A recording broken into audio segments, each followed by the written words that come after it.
If you like the story, you can support the author on Patreon. Link is in the description. Chapter 61, Water City.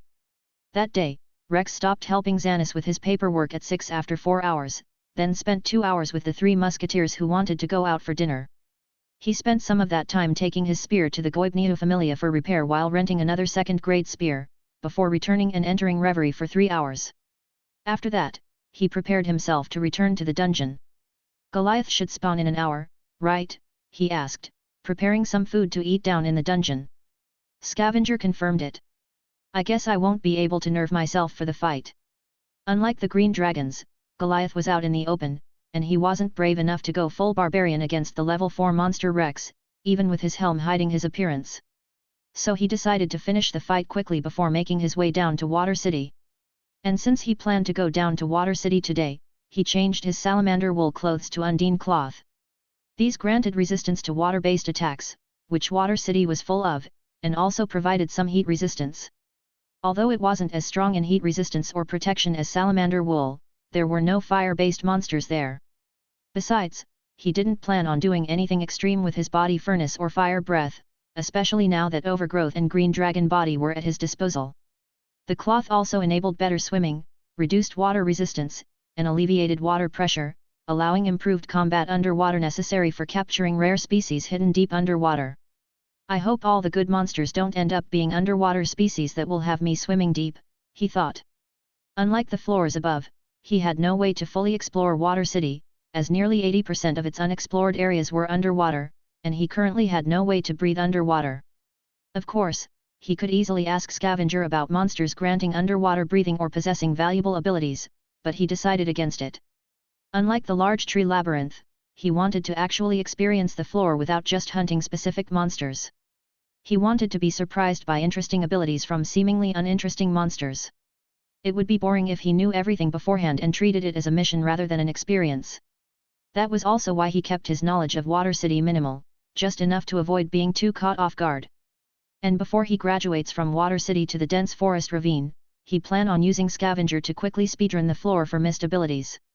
I feel like Water City will give me more stuff than Large Tree and above, he thought, packing essentials. I hope so. The Large Tree labyrinth was a bit maddening. Why? Because most interesting abilities came in physical properties, changing him notably. Like the moss huge ability to replicate itself as long as it had a mind, with clones having 75% of its abilities. 75% was absolutely crazy, especially for a cheat character like Rex with 15+ unique abilities. However, he had to reluctantly let it go because Scavenger confirmed it would grant him moss-like skin. Times like that, I wished I had Lilaruka's transformation magic. He sighed. He could acquire good physical properties, look like an abomination, yet still appear normal 24/7 with the magic. I wish I was like my glorious King Fang Yuan who would do anything for power. He would have long killed a lot of adventures with interesting abilities. For now though, he decided to forget about the interesting PPS.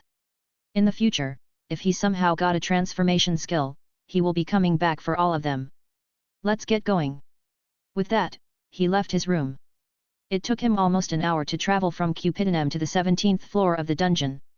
Since he had already farmed pity earlier in preparation for the Goliath, he didn't need to waste another hour or two doing it. He just ran straight to the Goliath room, and just before entering, Beric Rex extended the dispensable 300,000 Valis 3rd grade sword to the side. Hakele. The blue twinkling aura around him instantly converged into a thin sheath of blue energy with stars flickering within surrounding the sword's blade. The moment the Goliath heard his roar and saw Rex running into its room with a glowing sword, the Goliath returned its own. Oh! Its roar was cut short when Rex performed a full upward horizontal slash, the blade releasing a razor-thin arc of blue energy. The arc widened as it ascended towards the Goliath at blinding speed, transforming into a massive crescent of glowing energy that passed cleanly through the Goliath's thick neck like a hot knife through butter. It continued on without pause and slamming into the ceiling behind it and slicing deep into the stone above, without disturbing the surrounding structure. The towering body of the Goliath stood frozen for a second, then its head fell off its shoulders, severed cleanly at the neck. A massive fountain of crimson blood sprayed out as it slowly fell to its knees. Rex, who hadn't stopped running, reached the towering Goliath and touched its legs. Scavenge. Its massive body instantly disappeared into ash, and he quickly caught the drop items some Goliath teeth and hides as they fell through the air, continuing without pause into the 18th floor. The level 4 monster Rex, Goliath, was one-shot by a level 3. Birakakele is really an overpowered magic, Rex thought, looking down at the sword that started crumbling. It was a sword he had bought specifically for when he wanted to use that magic, and it could barely handle 3 premature release of the magic. Too bad there isn't really a situation where I am forced to use it. The magic itself was kind of useless to Rex. It cost way too much mind, and in a real fight, he would have already used a good chunk of it on other magic. Birakakele was an overpowered finisher, much stronger than his other spells in terms of burst damage, but it needed him to be in serious danger to justify using it. By then, he'd likely be out of mind and unable to activate it unless he gambled on ending the fight instantly with it from the start. Maybe making a weapon that stores mind and can be used for Birakakele in the future would be a good investment, he thought, glancing at the stats he got.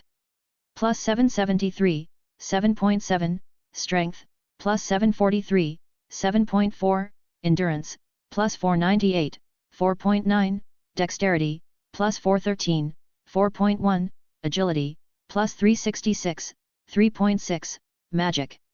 As expected, since all his stats were now above 1000. As for the ability he got, Warcry plus Goliath Roar plus, skill/active causes paralyzing fear in enemies one level below while greatly boosting allies and slightly lowering enemies' strength, endurance and agility. That's... Rex stopped running as he entered the 18th floor, his eyes narrowing at the screen. He didn't expect to get 4-6 abilities per scavenge with pity like he did with the green dragons. That was only because of the effect of Dragon's Bane. But still, just one ability? And it's one he didn't even see himself using anytime soon. I thought Strong Body would finally get replaced. Strong Body was his best buff skill, and apart from Scavenger, it was his most used skill. Goliath had a much stronger version of this skill, and Scavenger even confirmed it would have replaced Strong Body, but he didn't get it. How come I haven't even gotten anything to replace this skill yet? He got it from floor 12, and his deepest floor now was floor 24, and yet he hadn't gotten any replacement. It seems like such a basic buff skill, so shouldn't more monsters have it? Is the silverback that unique? It seems so, but thankfully the skill is a percentage buff not a flat buff, so it scales till late game. He really didn't need replacement for it since it's already quite good as it, but... let's hope I get something in Water City or else I will have to come back for Goliath every 2 weeks till I get it. He thought as he continued his way to the central tree of floor 18 that would lead him to the large tree labyrinth. The passage connecting the 24th floor with the 25th was a cave covered in crystals, located in one of the deepest parts of the 24th floor that's actually mapped out. After killing all the monsters in the rather small room, Rex walked to the front of a wall covered in crystals, as if just this one part had frozen over at some point. In the wall was a dim cavity that sloped gently downward into the distance, where a cool wind blew toward him from deep inside, a draft absent elsewhere in the large tree labyrinth, ruffling his hair and cloak. Graduation day. Rex thought as he stepped into the hole that looked like an ice cave. He kept descending into the long tunnel, which stretched nearly a kilometer into the depths. As the end finally came into view, a bluish light filtered through the opening ahead, accompanied by the sound of rushing water. The noise grew steadily louder, building into a deep, thunderous roar like a storm or an earthquake, enough to make his eardrums vibrate. Soon he reached the end of the slope and exited the cave, walking out onto a cliff, and was instantly drawn in by the scene across from him. About 500 meters away from him was the Great Falls. As the name implies, it was an enormous cascade of water that started on the 25th floor and reached all the way down to the 27th. From his view, it measured over 500 meters wide with multiple layers of waterfalls, and was surrounded by rugged valleys and jagged cliffs, all seemingly carved from the tips of massive, shimmering crystals. The water reflected the light in a surreal way, appearing almost emerald blue and glowing with a soft shimmer. Rainbows arced through the mist-filled air, born from the interplay of light and spray. Looking up, he saw the Great Falls pouring directly from the ceiling of the 25th floor, with roots of the enormous trees from the large tree labyrinth spreading across it like veins. Returning his attention ahead, he continued to the edge of the cliff and looked down at where the water was falling. Between him and the waterfall, was a vast darkness about half a kilometer wide that swallowed the rushing water without a trace. The abyss below gave off no reflection, no end in sight, only a heavy, lightless void that seemed to stretch forever downward. So it really does cross floors and reaches all the way down to the 27th floor. Rex thought as he looked down, taking a step closer, his feet shuffling on the ground before he quickly stepped back, feeling a strong case of the call of the void. I for real almost jumped, he mumbled, taking more steps back, and then he grinned. This one, he spread his arms wide, feeling the misty cold spray of water from the waterfall on his face. Has arrived. He roared. This was the great water city. Deciding not to waste time on the cliff, he turned to head behind the waterfall where the real floor rooms began. To his right was the precipice, and to his left was a slippery, wet path about 3 meters wide that follows the cavern wall. At the end was a tunnel that led to the first room of the floor. Fighting on that narrow path was not something he wanted to do, and if he was attacked by flying monsters. Krr. A scream drew his attention and he looked up to see a monster flying above. It resembled a slender, humanoid woman from the waist up, with a lithe, toned build, a bare upper body, and medium-sized, featureless breasts with no nipples. Its arms were replaced by massive wings, long and broad like a bird of prey, with feathers that faded from cream to pastel blue, large enough to wrap around its body like a cloak. Its skin was pale skin, with a female face, sharp, elongated feathered ears, and inverted eyes with black sclera and red pupils. From the waist down, its form shifted into that of a bird, light feathers covering its lower half and ending in strong, clawed legs. Siren. From what he remembered reading, sirens and harpies looked very similar, but sirens were more colorful. Suddenly, the monster spread its wings wide and opened its mouth. In the next instant, a cone-shaped shockwave of multiple concentric circles burst from its mouth, slamming down at him like a sonic hammer. The wave of sound engulfed him, piercing his ears and reverberating at the back of his skull, with the ground beneath him cracking from the sonic scream force. Gah! He clenched his eyes shut from the noise and dashed to the side, moving off the cliff and onto the path. Jinxed my fucking self! The siren tracked him with its head, the sonic scream trailing after him, but it couldn't catch him so it stopped screaming and began chasing after him. It flew far off to the right, the black abyss stretching out below it. If Rex tried to jump and catch it midair, he'd only be killing himself. And if he tried to stone it down. Kaa! Another sonic scream came, aimed directly at his head. He ducked, almost slipping as the wave slammed into the wall beside him and exploding, rocks bursting outward. He picked up his speed, and the tunnel at the end of the long cliff trail soon came into sight. Without pause, he threw himself inside and vanished into the shadows. Of course, the siren didn't let up and flew in after him only for Rex's hand to shoot out from the shadow the moment it entered the tunnel. His larger palm grabbed its mouth, fingers digging into its cheeks and jaw, locking it shut, stopping it mid-flight the moment. The siren's eyes widened as they met him, and it tried to scream, but his iron grip kept its jaw clamped tight, the sound trapped in its throat. It then flapped its massive wings hard, slapping him repeatedly with enough force to one-shot any level 2 adventurer. Stones and debris went flying from the wing beat while it simultaneously scratched at his torso with its taloned feet. But the strength of a level 3 monster, especially one not focused on power, was nothing compared to his level 5 defense. Its claws only scraped his chest plate, releasing a loud screech like nails on a chalkboard, leaving barely a scratch, while its wings were only a hand fan to him. LOL. Rex grinned. The siren's face twisted in rage and it began flying backward. His eyes widened as his legs started sliding forward across the ground, moving closer to the end of the tunnel. It can fly with me. His raw weight was about 190 pounds, 86 kilograms, and with his armor, weapons, and gear, he weighed nearly 440 pounds, 200 kilograms. It was amazing that such a little body can lift him, but then again, it is a level 3 monster. It nearly dragged him out, so Rex quickly yanked it back and slammed it to the ground, smashing the siren's face into the stone. A muffled, garbled scream tried to escape from her crushed jaw as her head snapped back, blood bursting from her nose and mouth. Her eyes went glassy, one of them beginning to roll, and a thick splash of crimson painted the rock beneath her skull. Then he stepped down on the back of its head, crushing it with a single stomp. It let out a choking cough as its eyes rolled back and it died. With his feet still on the back of its neck, he used Scavenger.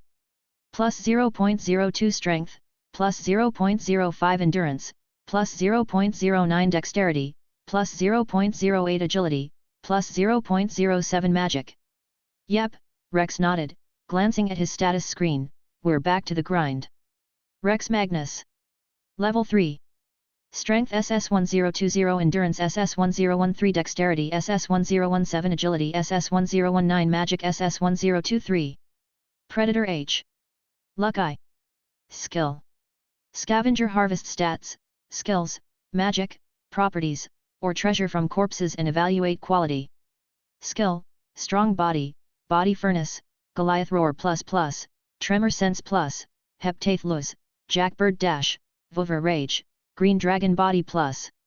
Magic, Blue Papilio Powder, Fire Breath+, Birakakele, Poison Release++, Overgrowth.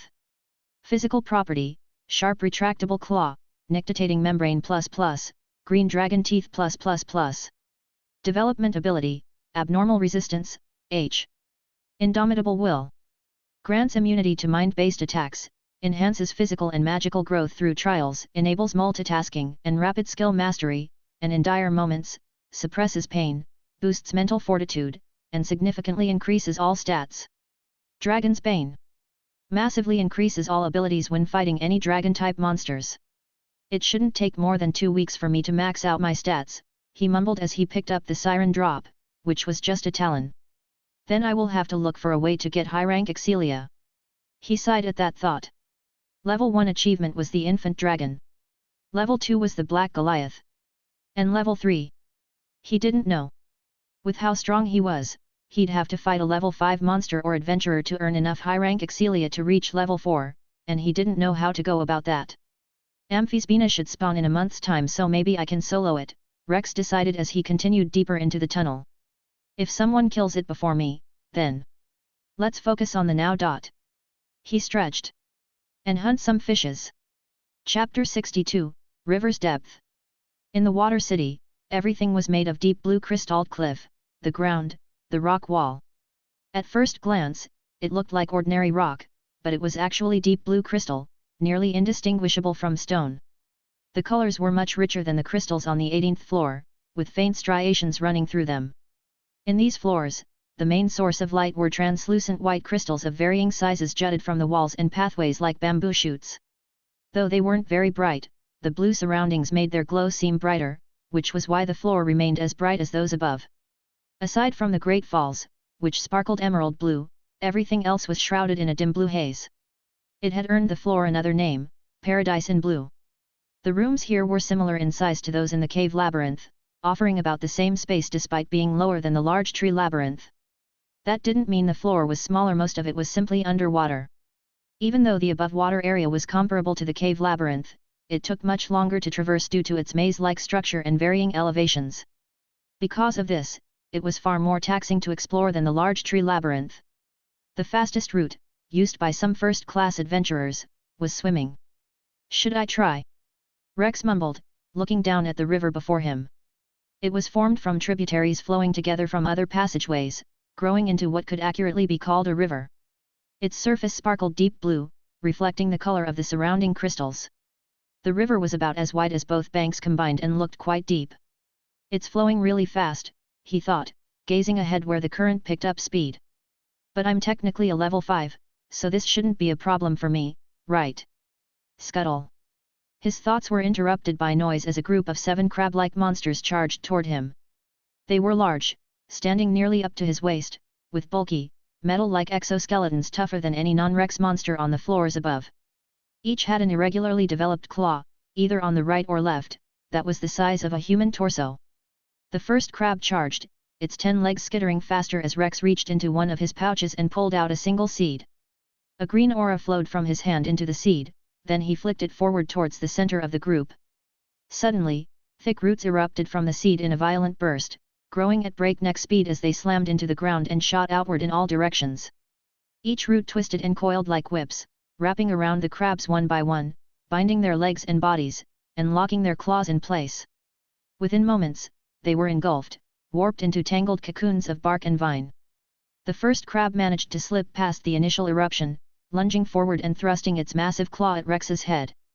But before it could land the blow, a separate cluster of roots burst forth from the ground below, coiling tightly around its body, snapping its opened claw shut, halting it in the air. The claw trembling inches from Rex's helm as the creature struggled to push forward, but couldn't. Then, with a green glow from Rex's eyes, the roots tightened, crushing all the crab's hard exoskeletons as easily as eggs, their insides bursting out. This was Overgrowth main magic of the Green Dragon. A simple magic that didn't create or manipulate plants directly but greatly accelerated their growth using his magic. It was one of his best abilities, no, the best ability he had scavenged. If this was an Merpage game where abilities had to be summoned from a gacha, with SSS being game-breaking or meta-defining, and F being useless, he'd rate his abilities as follows.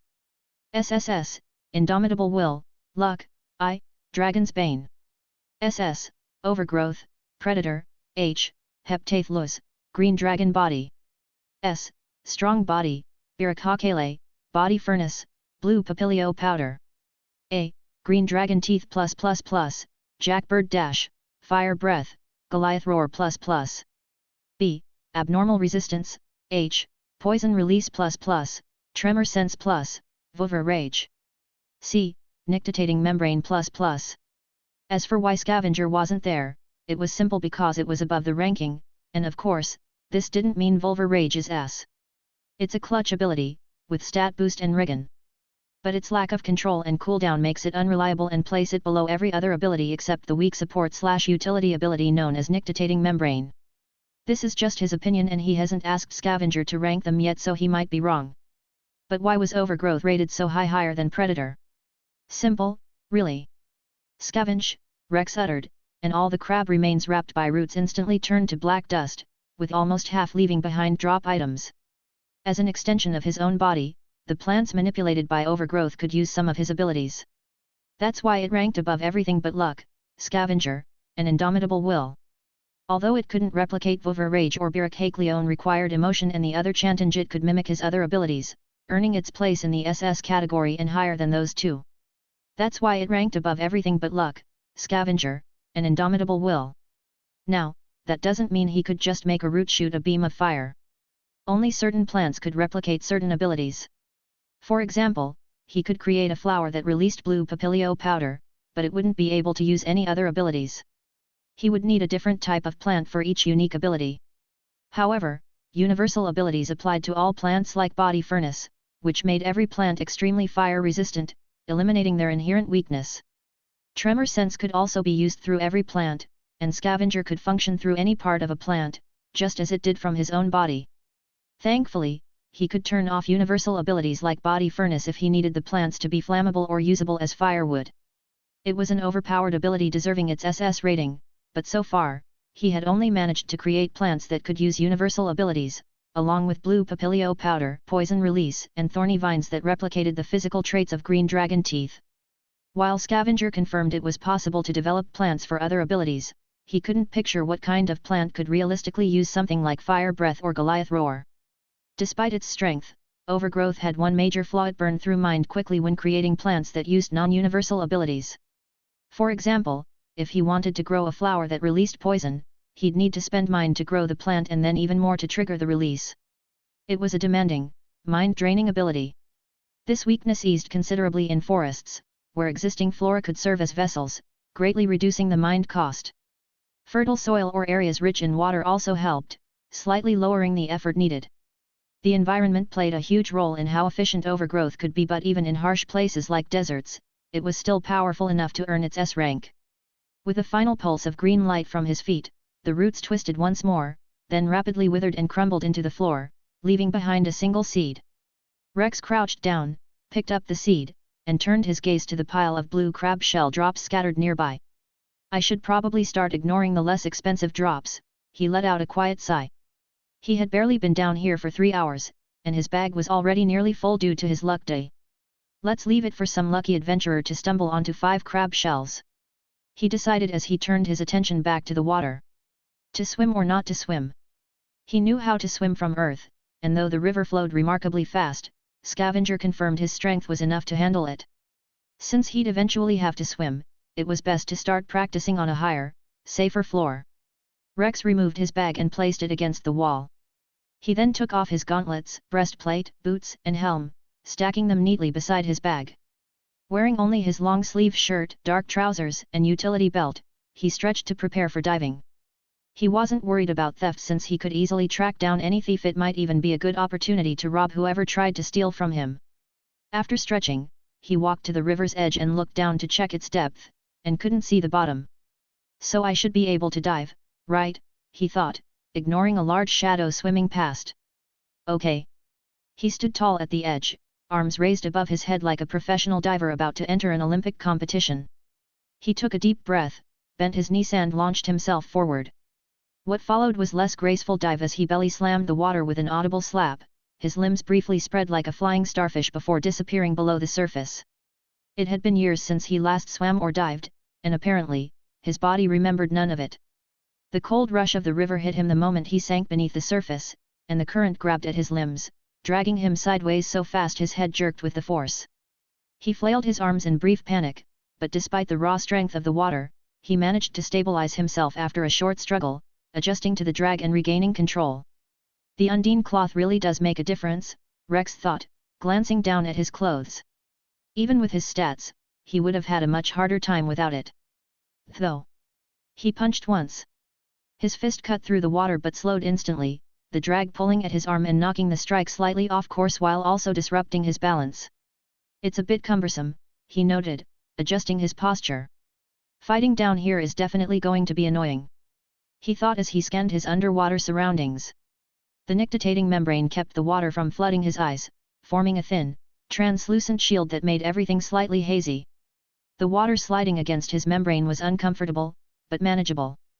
The current howled silently around him, blue water rushing past in streaks that shimmered in the filtered light. When he looked down, there was nothing but a flowing black void beneath him. Curious. He could have asked Scavenger how deep it was, but instead, he chose to find out for himself. A small adventure of the unknown. It's not like any monster here would be a problem. Only Amphisbaena on the 27th floor will be a problem, and though it is known to move between floors, ain't no way it's here. After all, it is dead.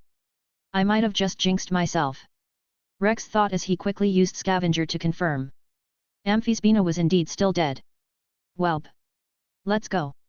He tilted downward, arms tucked tight to his sides to reduce drag, and began kicking. His body cut deeper into the current, angling slightly to resist the pull while making micro-adjustments, twists of his torso, a flick of the wrist, a shift of the knee, keeping himself on course. About 10 meters down, the water grew darker, yet he still couldn't see the bottom. Then, movement flickered at the edge of his vision. Monster. He turned to see 3 enormous fish, each around 160 centimeters long, rushing toward him. Raider fish. The level 3 common fish type monster down here. One came straight at his midsection, jaws wide, the rows of teeth that lined its mouth gleaming. Rex reacted, punching forward. His fist rocketed through the water, but the fish veered aside last second, letting the blow pass harmlessly. The first fish quickly retaliated, snapped toward his head, jaws clamping down crackingly for its teeth to shatter on impact with his skin. It felt like biting hard rock, barely able to pierce his skin. Rex extended his claws, bringing his right fingers together into a tight spear point. With a sharp twist of his shoulders, he drove his right hand upward, stabbing straight into the fish's skull that had latched onto his head. His fingers sliced through its scaly hide like wet paper, puncturing deep into its brain. The creature spasmed once, then went limp. As Rex yanked his head free, the dead fish was instantly swept away by the current, spinning out of sight.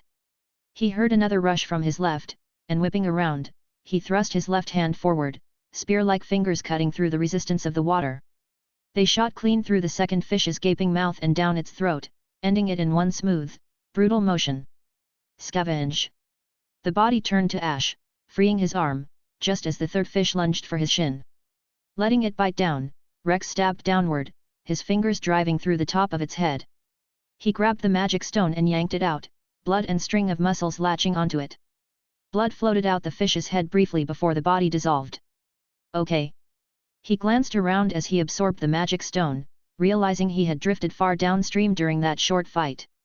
He was also now much deeper than before, maybe close to 40 meters below the surface. This is way harder than I thought. If he wasn't at a level where he could ignore their attack, things could have gotten messy. Not only that, after that short exchange, he was almost out of air in his lungs. Then, something caught his eye and he looked down, his eyes widening as dozens of red eyes stared up at him. There was a brief moment of silence, then they searched from below, from behind, from in front and above, Over 30 massive fish monsters rushed him all at once, swarming like piranhas drawn to blood. Yar yar! As the first wave reached him, Rex twisted his body sharply, thrusting his arm forward, fingers pressed together, black claws aligned like a spearhead. His strike cut through the rushing current with almost no resistance, piercing straight into a fish's side, sending blood jetting out in a spiraling stream. Scavenge! The first fish he killed was instantly scavenged, then he spun, slicing upward with his other hand. His claws ripped through the underside and spine of a fish that had attacked from above, aiming for his shoulder. The body spasmed as he yanked out the magic stone, the creature already breaking into ash. Absorbing the magic stone, he twisted and drove his claws down at a fish coming at him from below. His spear-like fingers pierced through the skull, and the monster's momentum slammed into his chest, shoving him several meters off course. The fourth fish darted toward his side, and Rex drove his hand into its gills, yanking it back as blood misted from the wound. More monsters quickly followed as he slashed, kicked, spun. His claws pierced skulls, jaws, and underbellies, while his clawed toes raked through those that got too close to his legs. Some he scavenged the moment he killed them. Others were lost, their remains dragged off by the current, leaving clouds of blood and shredded meat swirling around him. However, the river's current, the impact of bodies, and his own strikes kept flinging him around, spinning him mid-fight. The surface above and the depths below kept swapping places in his vision, light and dark spinning without pause. Though the fishes died in droves, the constant spinning, the pressure, and the need to adjust his orientation ate away at his focus and his air. Shit! He shouted internally as he readjusted himself again, more large fish-type monsters swarming him. Clenching his fist tightly, Rex abandoned careful technique and drew his right arm back, channeling raw power. With a grunt muffled by the water, he drove his punch downward, his knuckles tearing through the water resistance. A violent surge erupted from his knuckles, blasting forward as the displaced water surged downward in a wide, rippling cone trailing a massive pressure wave that ripped through the depths. The blast hit the monsters like a wall. Those nearest were instantly torn apart, their bodies shredded into drifting chunks. Further out, some were hurled back, spinning helplessly as the shock tore through their forms. Clouded with flesh, blood, and bone, the water churned in spirals, painting the surrounding with crimson swirls. The backlash slammed into Rex's chest and shoulders, violently launching him backward through the water. He spun wildly, his limbs thrashing helplessly as he tried to regain control. After several dizzying rotations, he finally managed to stabilize himself, almost opening his mouth to gasp for air. Then a sudden chill raced down his spine and he glanced downward. Below him gaped a vast, dark void, not the bottomless river, but the enormous throat of an eel-like monster. Rows upon rows of teeth framed its immense maw, stretching wide enough to make Rex feel like little more than a speck drifting toward oblivion. The massive creature, easily 8 meters long and equally thick, surged upward with terrifying speed, its mouth open and its pale green scales shimmering ominously. In an instant, the aqua serpent engulfed him entirely, plunging Rex into suffocating darkness as its jaws snapped shut around him. The upwards momentum of the serpent sent him straight down its wide throat, and directly down to its stomach. Summoning his strength, he unleashed another violent, conical blast from within the beast's stomach, rupturing its flesh in a burst of shredded tissue and blood, eradicating the other fish monsters that had gathered around. Freed once again, Rex didn't have even a moment to catch his breath as the remaining creatures rushed toward him, spiraling and swirling like a furious typhoon. He punched out desperately, unleashing several powerful blows to scatter the swarm. Bodies and scales spun away in every direction, but he could feel the cost of each strike mounting rapidly. His breath was dangerously low, his muscles trembling and heavy with exhaustion, and his lungs burned for air. "I need to reach the surface." He quickly searched above for light, but saw nothing but darkness. He looked down, hoping he'd simply lost his orientation, but still, no light. Confusion and dread gripped him. How deep am I? He floated there in the crushing gloom, panic rising within him. The vast, shadowy depths seemed to stretch infinitely in every direction, his amber eyes trembling as monsters swarmed him from every possible direction. Caw. Caw, asterisk.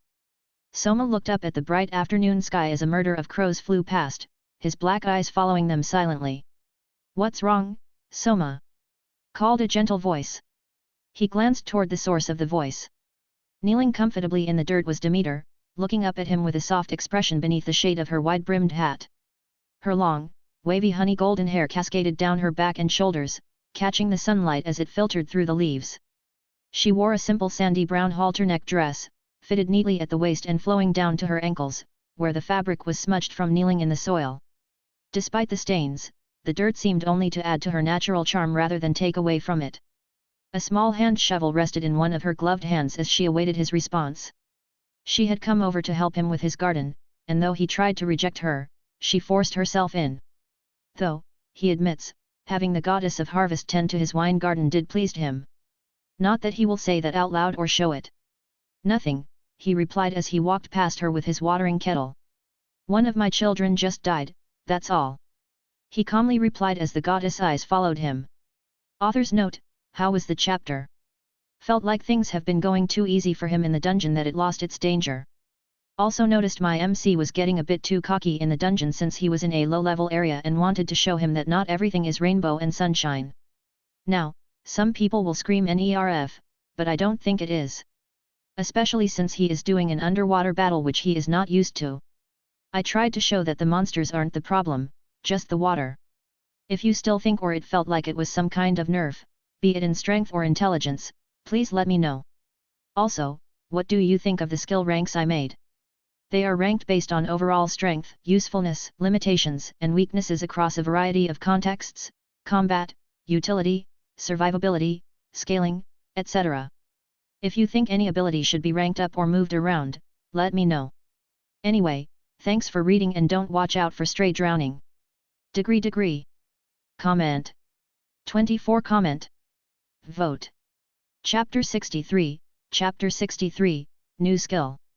A river rushed downstream on a random pathway on the 25th floor, its water shimmering with a luminous, bluish hue, illuminated faintly by translucent crystals jutting from the surrounding walls. Vibrant clusters of undercoral grew near the walls on each bank of the river, a mass of branch-like forms growing out messily with their bright coral color sparkling like a jewel. Suddenly, a dark-skinned hand broke through the rushing surface, its long and slender fingers tipped with sharp black claws reaching for the bank. The claws plunged deeply into the crystal bank, carving jagged marks into the stone-like crystal ground.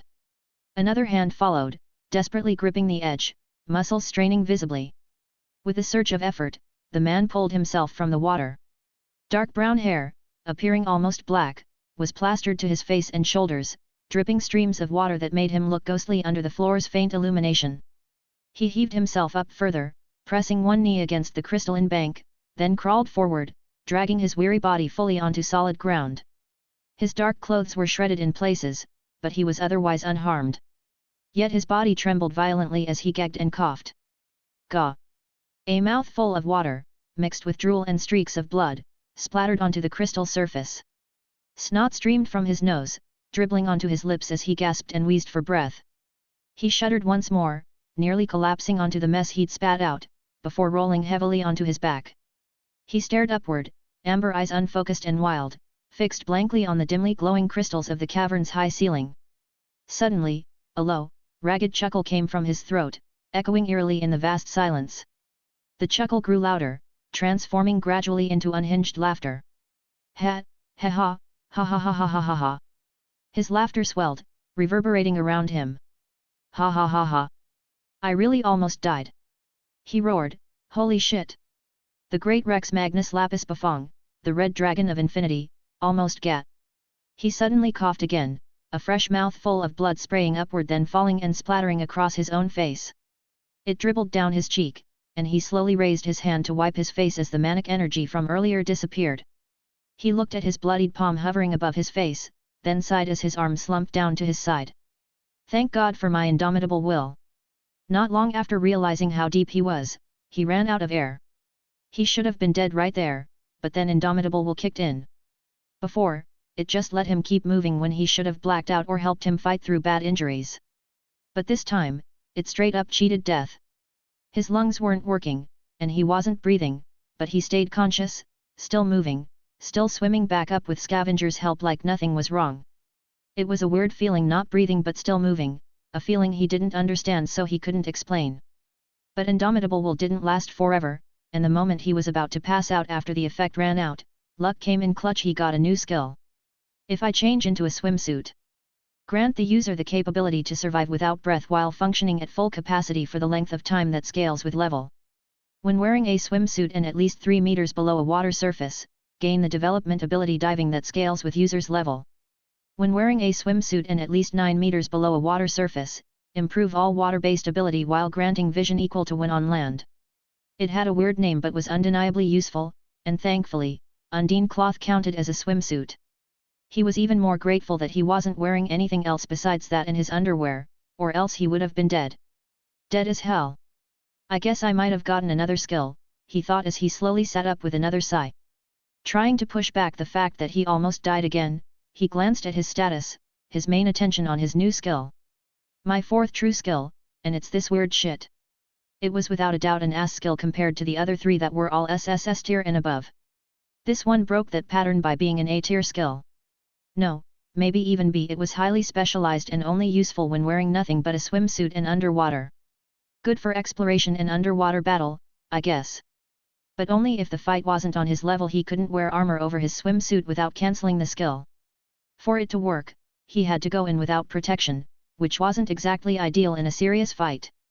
Yeah, it's definitely a C-tier skill, he thought, running a hand through his hair. Can't believe a main skill is only C-tier, he muttered, annoyed. Couldn't he have gotten something better? Like a skill to control water, or turn his body into liquid or something. Instead, he ended up with a skill called If I Change into a Swimsuit. What kind of name is that? Maybe I can make an armor that counts as a swimsuit. He decided to forget about it for now and crawled over to the river, dunking his head to wash off the blood.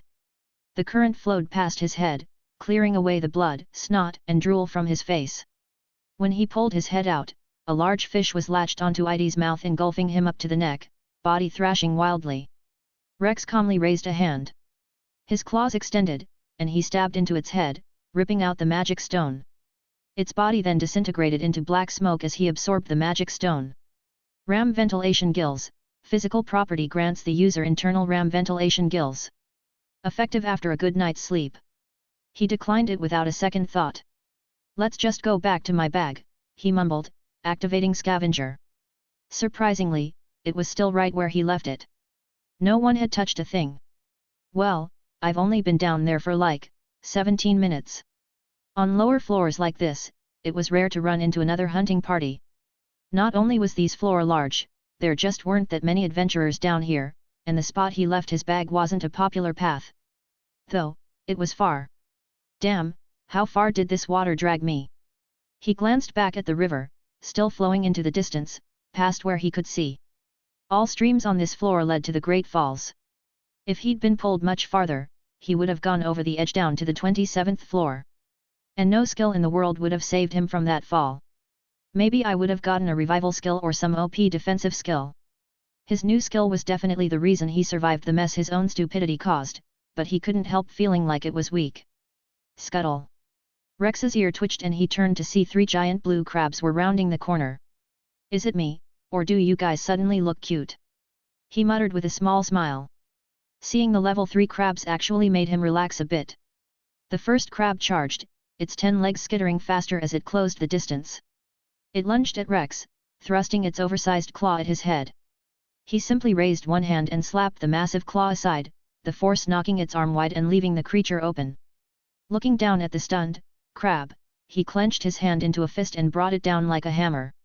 A loud crack echoed as his bare fist shattered its exposed back, its insides bursting from the gaps in its broken shell, the impact slamming it to the ground, its legs twitching weakly.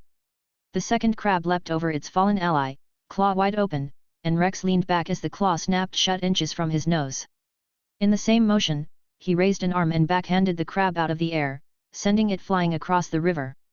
It crashed into the far wall with a boom, rubble tumbling down as it dropped to the ground, twitching.